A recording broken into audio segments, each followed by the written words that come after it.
Hey River Chase, this morning for our Friday devotional, Ruthie and I decided to take a little field trip. But before we begin, Ruthie, will you open us in prayer? Yes, ma'am. Dear God, thank you for everything that you've done today. Thank you for waking us up this morning. Thank you for the beautiful nature that we're out today and thank you for all the beautiful people in River Chase. In Jesus' name, amen. Amen. This morning we wanted to kind of come out into nature, and I do want to go ahead and apologize because I know there's going to be some wind and some static in what you hear. But yeah, we just wanted to come out here and see the Lord's beautiful creation and just see spring come alive. So, Ruthie, what does Genesis talk about at the very beginning?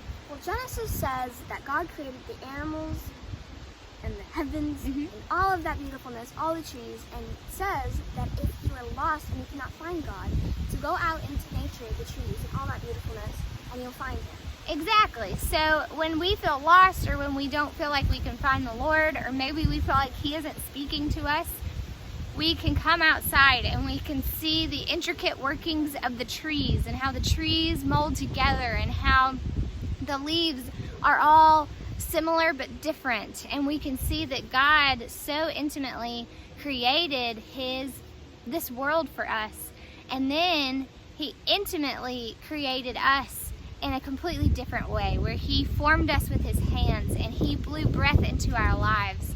And so we kind of wanted to talk about how we can seek God in His nature.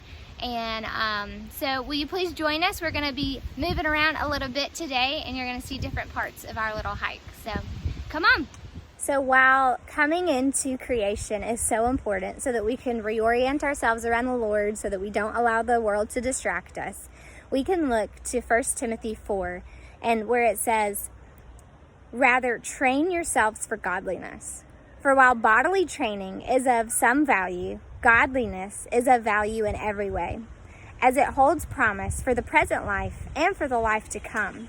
The saying is trustworthy and deserving of full acceptance. For to this end we toil and strive, because we have our hope set on the living God, who is the Savior of all people, especially of those who believe." So this passage right here got me to thinking about how my brother Andrew trains for races.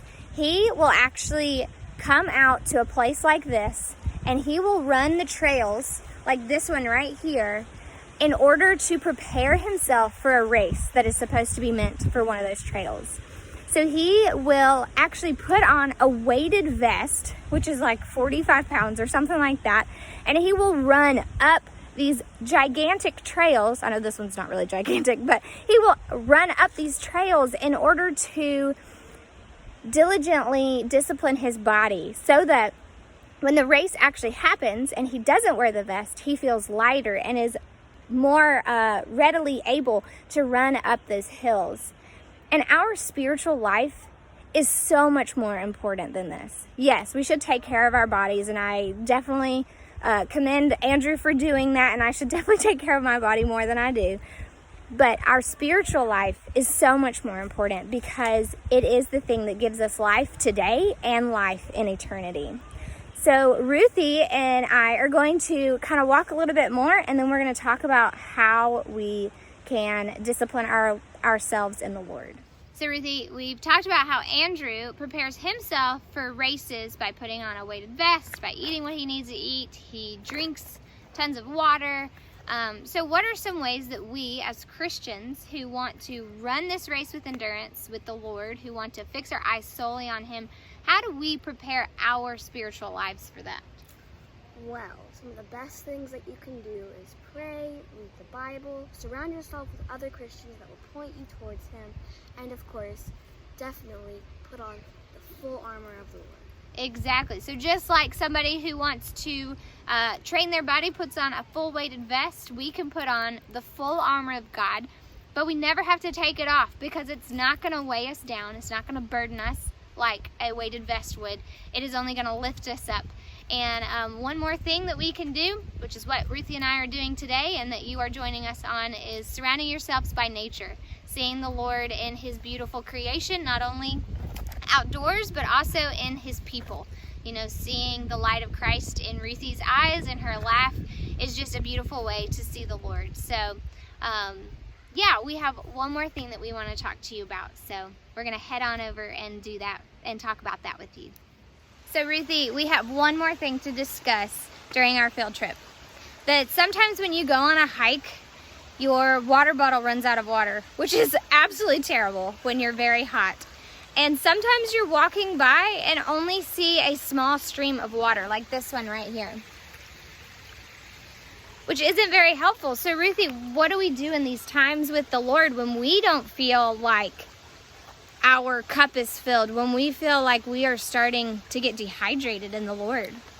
Well, you have to believe and trust in God that waterfall will be right up ahead. Just like it is right here, everybody. The waterfall is just up ahead. Even though we did not feel like we could find hope because of this small stream right here, we could trust in the Lord and know that He is good.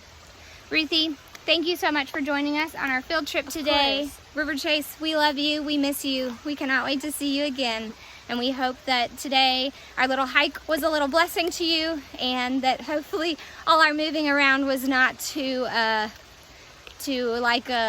distracting or made you nauseous. So we love you. Bye. Bye.